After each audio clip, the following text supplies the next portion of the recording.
Today's outcrop of the day is this magnificent boulder of quartz that has the biggest bladed carbonate replacement texture that I've ever seen. The blades here preserved in that face there are 20 to 30 centimetres long, and they're beautifully preserved because some of them still have the cavity where the carbonate is dissolved away, and other ones it's been infilled with chalcedonic silica that's a slightly different colour, so it's perfectly preserved. You can see it very beautifully in all of these faces here. Just the most beautiful piece I've ever seen. Here you can see the shapes where the original carbonate blades used to be, and they've been overgrown by druzy quartz.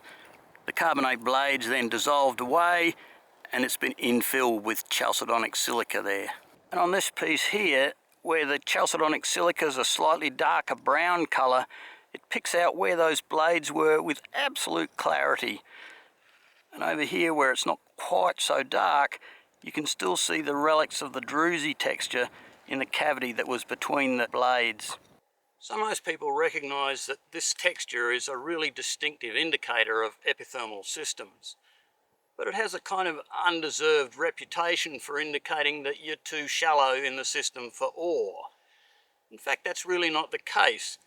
The bladed texture that grows in that carbonate really only precipitates right at the base of the boiling zone. And I say zone because it moves up and down a lot and it's quite a wide range. And that texture only grows right at the bottom of that zone. And it then gets overprinted by other textures as the zones move up and down and the temperature changes in the system. But just because you see this, it does not mean you're too shallow. You've got to consider that there's a fourth dimension in those systems, and that dimension is time. And the ore can be above this, below this, or pretty much anywhere else. But at least you know you're in an epithermal system.